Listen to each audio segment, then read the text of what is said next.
It has been a week since Code Violet released to major backlash. They have copyright struck their critics on YouTube. They have attacked customers on social media. The scores for this game have absolutely tanked. And well, it doesn't look like they are taking the situation very well, as they are still freaking out online over it. I have a few different things to show off, but before I get into the topic, if you enjoy the content I create, check out the links in the description, join the community in my live streams, and consider supporting through Patreon or YouTube memberships. Now, they only have themselves to blame for the situation they now find themselves in. They had months ago said, oh, we're not releasing this game on PC because we don't want it to be modded. Oh, we want to ignore the vulgar mods because we respect our lead actress. And if that was all they had said and they actually backed that up, okay, that would be fine. That would be their choice, and they are allowed to make that one.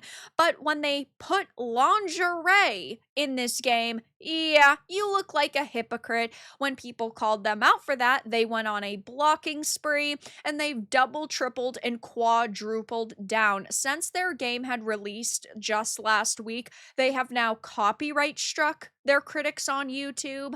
They are going on social media and blocking anybody who is asking them questions or levying criticism towards them. Whoever's running this social media account is making themselves look 1,000 times worse than they already did. And well, if they actually had put half as much time into creating their game as they have attacking their critics on social media, their title might have been a solid one. It does seem like the idea behind it, the concept wasn't bad, but the execution was really poor. People are going so far as to call them scammers because their last game that had released Quantum Error was one that got a similar score. It faced similar backlash.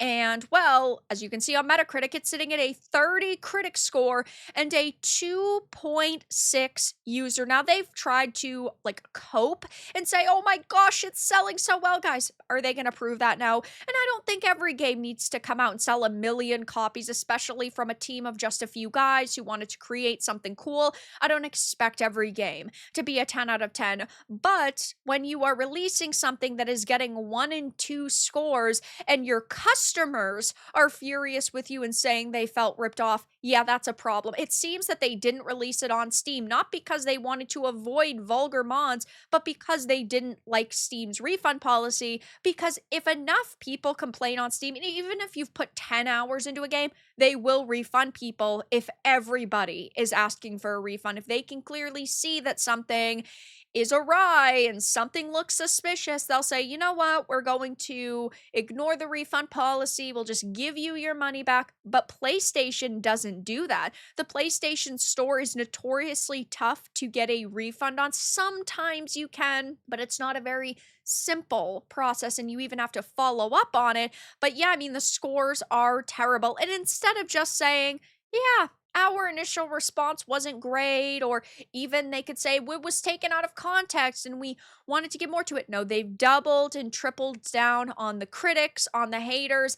I did another video on it. It will be linked down below, but they were copyright striking their critics on YouTube. Atreus and Jay Viper both had videos and streams taken down. YouTube has reversed those and said they are not legitimate.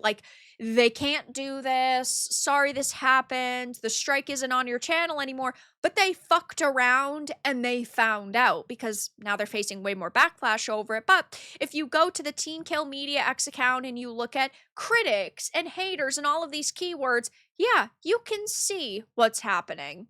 People were posting at them saying, yeah, Team Kill Media, what is the deal with Quantum Error's low score? And they said Quantum Error is an awesome game that also did not appeal to critics. It's not perfect and had a few small bugs, but it's a crazy ride of a game story, and it was our second game. We are very proud of what we did with it. And somebody said this game did not appeal to both critics and players. Yeah, it's very rare when critics and players align, but for all of Team Kill Media's titles so far, people do agree that they are bad and they're basically scams. Again, I would not give them my money. Initially, I was planning to play Code Violet, but then they blocked me. They started striking people. There's no possible way I'd give them my money. People were posting at them talking about the haters, saying, "This is the story of how four brothers took down a bunch of internet haters and trolls. Songs will be written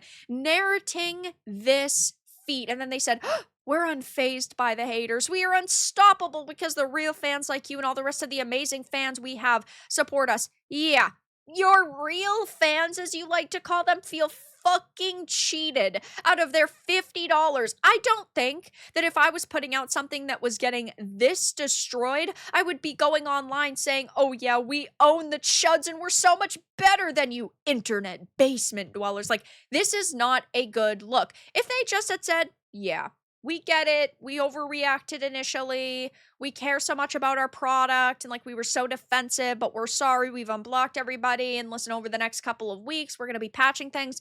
That would have been perfectly fine. I think a lot of people would have just said, okay. But they continuously take it one step further and one step further and one step further. They say that 2 to 3 critics didn't like the game and the fans and players love it.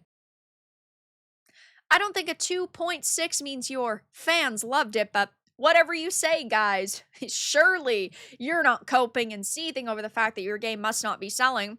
We don't make games for critics, we make them for fans and players. The fans and players we make games for love our games. We don't make games for critics. And as you can see, a lot of their posts are either being ratioed or they are receiving a lot of backlash, and rightfully so. Like, when you are going to respond in such a rude, out of touch way, people are going to call you out for that. Team Kill Media said, "Scammers and thieves. I think words have lost their meaning at this point." And as I had said before, we know that they had tried to copyright strike multiple videos, one from J Viper, one from Atreus. YouTube removed those copyright requests because they were unfair and they were false and they had nothing to copyright in the video, but they've really tried. They clearly do not want people talking negatively about their project anymore. They want people to basically just shut up and consume content, because the more videos released, posts made, and reviews left, that means if a normie says, "Oh, I've heard of Code Violet, I'm gonna go look it up," and then they see all of this negativity, they might steer clear of it, and they hate that. So they want people to not really be talking about it anymore, but I do think it is important to cover and really warn people of what is going on with this title. And even with a buggy and glitchy and half-baked game aside, do you really want to be supporting people that just call you names when you criticize them and their product, and they take everything personally and they block people and try to silence people? I personally don't. So, yeah, I'm sure I'll be covering Team Kill Media and Code Violet again in the future, but they are absolutely freaking out online at all of the criticism being levied towards them, and it doesn't look like they really are the best people to support. But that's all that I really had to discuss in this video. Let everyone know your thoughts in the comments below. If you found this important and informative, make sure to give it a like, share it, and subscribe to the channel. And if you didn't, give it a dislike. I appreciate your support either way, but I'll talk to you all again in the next video really soon.